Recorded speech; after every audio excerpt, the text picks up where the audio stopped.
दोस्तों अब हमारे साथ केडिया नॉमिक्स के फाउंडर और सीईओ सुशील केडिया जुड़ गए हैं। Sushil ji good morning. बताइए सर, निफ्टी पर आपका क्या व्यू है, उसके बाद स्टॉक पर भी चर्चा करेंगे। तो अलग अलग टाइम फ्रेम पे अलग अलग तरह के घोड़े हैं। जो रेगुलर स्पेक्युलेटिव ट्रेडिंग करने के लिए निफ्टी के स्टॉक्स में आप आ जाओ तो आप समझ लो कि इस वक्त शॉर्ट टर्म ट्रेडिंग में जियो फाइनेंस मेरे को लगता है 35% बढ़ जाए यहाँ से अगले 3-4 महीने में। और अगर आप साल भर का व्यू लेते हैं तो ट्रेंड का भाव डबल हो जाए, ट्रिपल भी हो जाए। तो अलग अलग स्टॉक्स अलग अलग टाइम फ्रेम पे बिग कॉल्स हैं। Okay Sushil ji good morning. Shreya बात कर रही हूँ। आपने गुड कुछ मॉर्निंग। स्टॉक्स बताए हैं जहां पर आपको दमखम नजर आ रहा है, लेकिन सेक्टर स्पेसिफिक अगर मैं आपसे पूछूं तो ऑटो स्पेस पर क्या राय होगी अगर आप उसको सेग्रीगेट करें टू व्हीलर स्पेस से, साथ ही फोर व्हीलर स्पेस से? कहां पर आपका रुझान इस वक्त ज्यादा है? टू व्हीलर स्पेस में हमारा टेबल थंपिंग बाई है Bajaj auto. Short term trading के लिए भी, 3 महीने के लिए भी, 1 साल के लिए भी। मेरे को लगता है साल भर में डबल हो जाएगा और अगले 1-1.5 महीने में क्या पता इसमें 12,000 का भाव आ जाए। फोर व्हीलर्स में टाटा मोटर्स अब स्प्लिट हो चुकी है, चार्ट के लेवल्स वगैरह 2-4 दिन बाद पैटर्न्स बन के आइडेंटिफाई होंगे। पर हमारा जो पुराना कॉल था और ये स्प्लिट के लिए, डीमर्जर के लिए रुका हुआ था, ये 600 का टाटा मोटर्स 1200 बिकेगा। फोर व्हीलर्स में हमारी सबसे बड़ी बेट वही है। दोनों कंपनियां जो टाटा मोटर्स की पकड़ के बैठना है, डिलीवरी लेने वाला जीतता है और शॉर्ट टर्म नॉइज में स्पेकुलेटिव ट्रेड्स कट जाते हैं जब बड़ी मूव आती है। और ये हो गई हमारी टॉप पिक। मारुति को हम अवॉइड करेंगे, वो अभी वीरे की वेटिंग में ना रूसे हुए फूफे की तरह मुंह फुला रहा है क्योंकि वो ऑलरेडी पहले चल चुका है। अशोक लेलैंड भी उसी कैटेगरी में हो सकता है, आगे पीछे हम अशोक लेलैंड को शॉर्ट भी कर देंगे तो बड़ी बात नहीं है, अभी तक सिग्नल नहीं है। Mahindra and Mahindra time pass कर रहा है यहाँ पे इंडेक्स मैनेजमेंट, और आयशर मोटर्स का भी समझ में नहीं आया। ओके ठीक है। अच्छा, गोल्ड एंड सिल्वर जिस तरीके से रैली दिखा रहे हैं सुशील केडिया जी, पिछले साल हम दिवाली पे यही डिस्कस कर रहे थे और इस साल दिवाली पे यही डिस्कस कर रहे हैं, रिकॉर्ड स्तरों पर गोल्ड एंड सिल्वर। आपका क्या व्यू है इन लेवल्स पर? जिन्होंने रैली मिस की, फोमो जिनको हो रहा है, वो क्या करे और आगे चलकर आप क्या इसमें और तेजी देख रहे हैं? क्या व्यू होगा? बहुत खूबसूरत सवाल आपने पूछा। पहली बात तो मैं बता दूं, लास्ट 4-5 महीने की बड़ी मूव हमने मिस कर दी। हम 1900 से लेके $2900 तक की गोल्ड के अंदर में लगातार बने रहे, उसके बाद 2-4 ट्रेडिंग के राउंड पकड़े और ये लास्ट के बड़ी मूव को हमने मिस किया है। तो उसके साथ मैं आपको एक डिस्क्लोजर दूं, मेरी दरख्वास्त है पीसीआर कृपया मेरी स्क्रीन को कुछ देर के लिए शेयर रखें।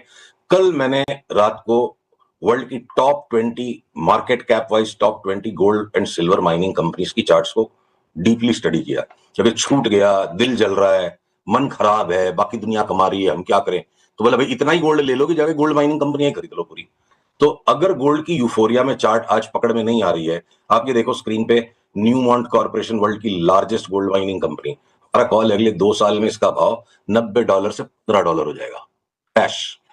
बारिक mining corporation the second largest company, इसके अंदर कोई long term bull market pattern नहीं बन पाया। मतलब अगर गोल्ड में अगले 5 साल भी तेजी है, 2 साल भी तेजी है, अगर साल भर भी तेजी है, तो जमीन से गोल्ड निकालने वालों के तो स्टॉक्स प्राइस के बहुत जोर से यहां से भागने की आउटलुक होनी चाहिए, वो नहीं है।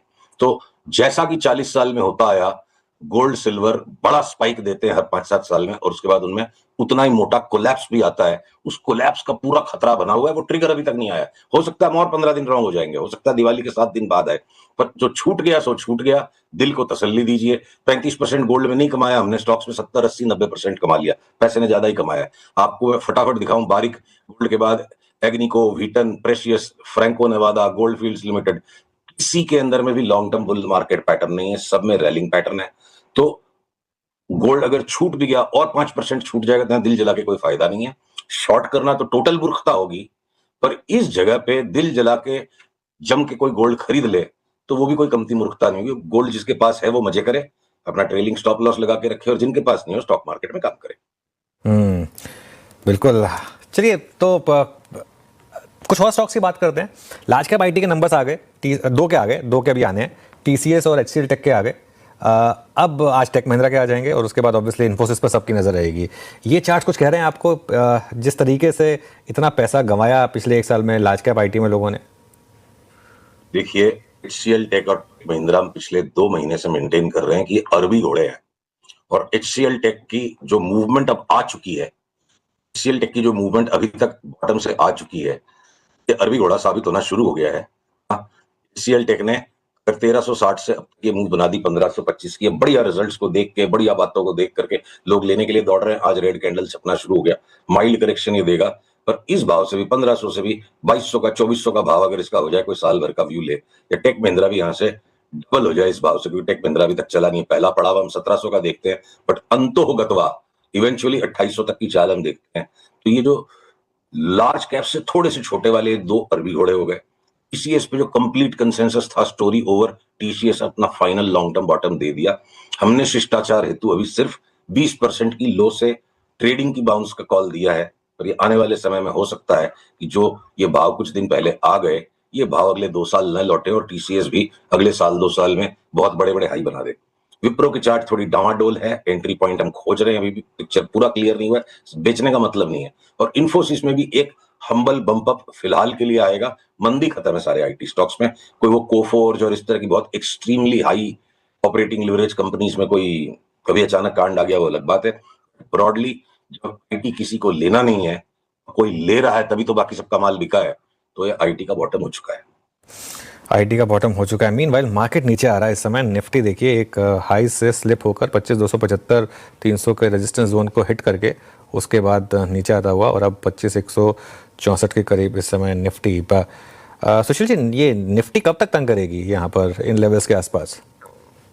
निफ्टी का काम ही है तंग करना, तो जो तंग हुए बिना निफ्टी में काम कर सकते हैं वो करेंगे। हमारी पिछली बार आपसे बात हुई थी 24,900 से 25,900 की रेंज एक महीने के लिए।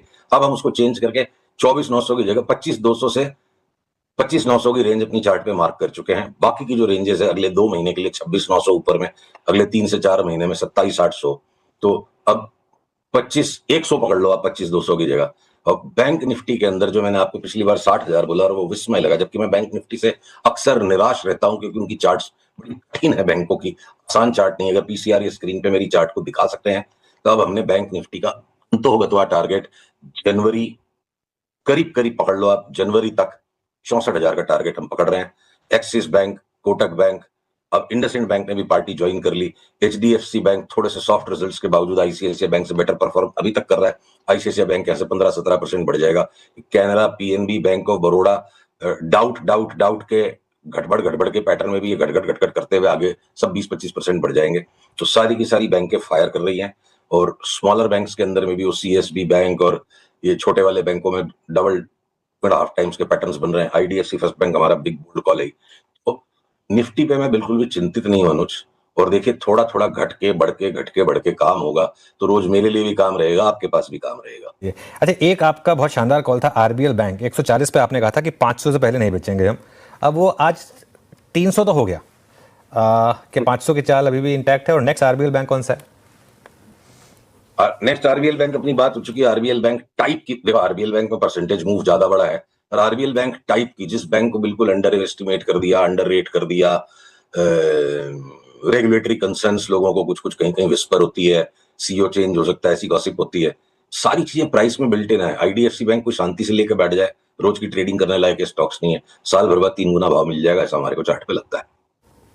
Okay, IDFC first bank. चलिए सुशील जी, बहुत बहुत शुक्रिया। आप मेरे साथ, अब हमारे साथ अगले, आप अब संवत वाले दिन जुड़ेंगे। संवत वाले दिन हम जो स्पेशल मुहूर्त ट्रेडिंग होगी, और बाई चांस की बात है उस दिन भी मंगलवार ही है, तो उस दिन बात होगी आपसे। थैंक यू सो मच आज हमारे साथ जुड़ने के लिए। थैंक यू जी। चलिए इस शो